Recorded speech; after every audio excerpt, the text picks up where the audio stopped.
Hai, Assalamualaikum. Hari ni cikgu nak buat kuih lopis padu. Resepi daripada mak bunda cikgu. Bahan-bahan yang diperlukan ialah 3 cawan beras pulut yang telah dicuci bersih. 1 sudu air kapur digunakan untuk merendam pulut.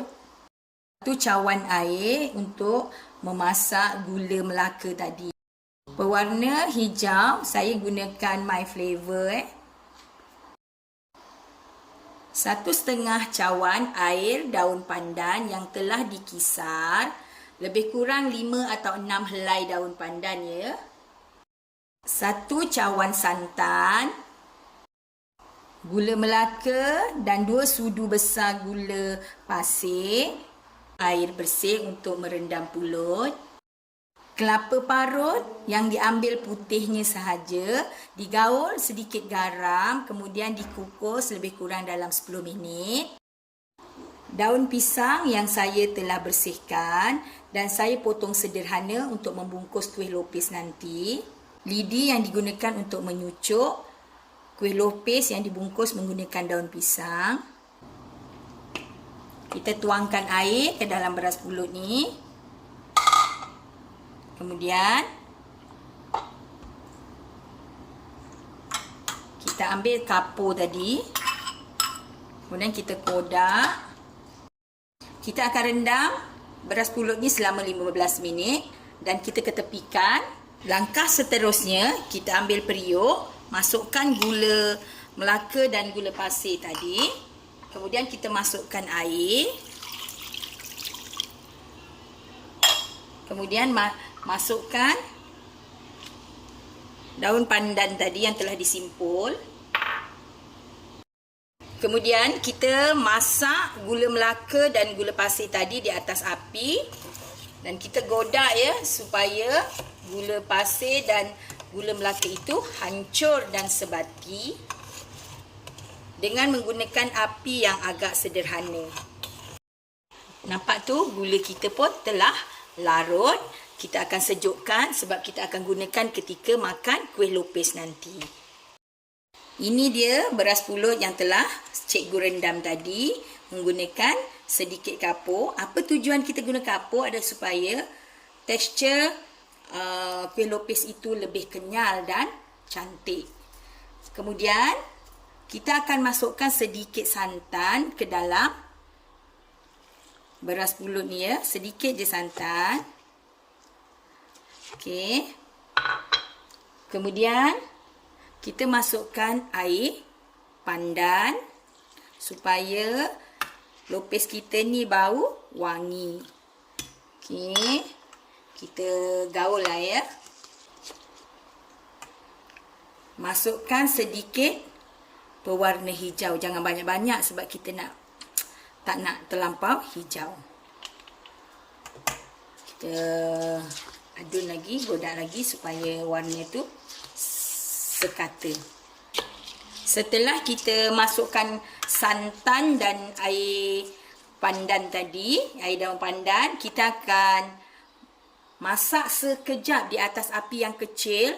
Bukan terlalu masak, agak-agak pulut tu sebati dengan santan dan air pandan.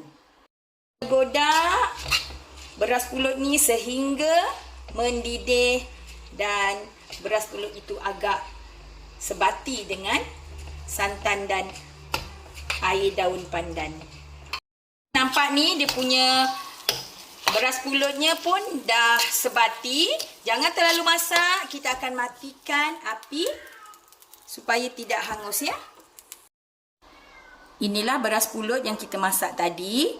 Masukkan ke dalam bekas dan pastikan beras pulut ni agak sejuk sedikit baru kita bungkus menggunakan daun pisang sebelum kita rebus semula. Nampaknya beras pulut kita telah pun sejuk. Kita akan bungkus guna daun pisang. Ini daun pisang tadi yang telah saya bersihkan. Kemudian kita akan bentuk 3 segi di bahagian hujung ni, bentuk macam ni. Pastikan tak ada lubang kat sini lah. Kemas ya. Kemudian masukkan beras pulut ke dalam ni. Tekan-tekan sedikit supaya agak sedikit padat. supaya bentuk lopis nanti kelihatan cantik ya. Kita tekan-tekan sikit. Okey, jangan penuh sangat. Kemudian kita kemaskan, kita sambung, tutup ni bungkus ni. Daun ni agak pendek. Jadi saya akan sambung sedikit daun di hadapan ni supaya bungkusan lopis ni tidak terbuka Kita sambung. Okey, kita sambung kemas Okey, sambung. Kemudian ambil lidi tadi, kita matikan di sini supaya lopis ni bila direbus tidak terbuka. Okey. Nampak tu, tidak perlu sampai ke belakang, hanya sedikit di bahagian depan ni. Kita akan bungkus lagi, kita letak dulu dalam pinggan. Letak dalam pinggan, kita akan sambung bungkus sampai beras pulut ni habis barulah kita akan rebus. Nampaknya pulut kita telah selesai kita bungkus menggunakan daun pisang. Kemudian kita akan rebus menggunakan pressure cooker Okey, sekarang kita tutup periuk ni. Kita akan rebus lopis kita menggunakan pressure cooker Noza selama 35 minit. Kita tekan masa dia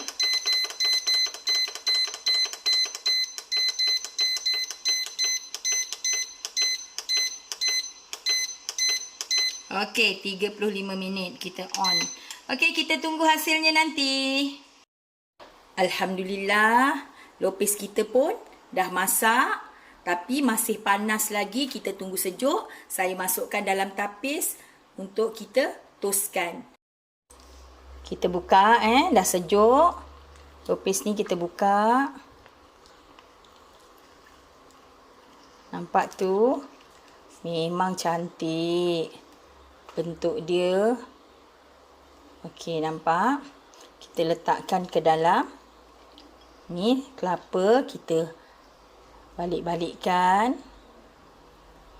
Okey. Kita susun atas pinggan ni. Inilah air gula yang telah kita sediakan tadi. Kita boleh ambil dan kita letakkan air gula di atas lopis yang telah kita buka tadi. Memang menyelerakan. Nampak?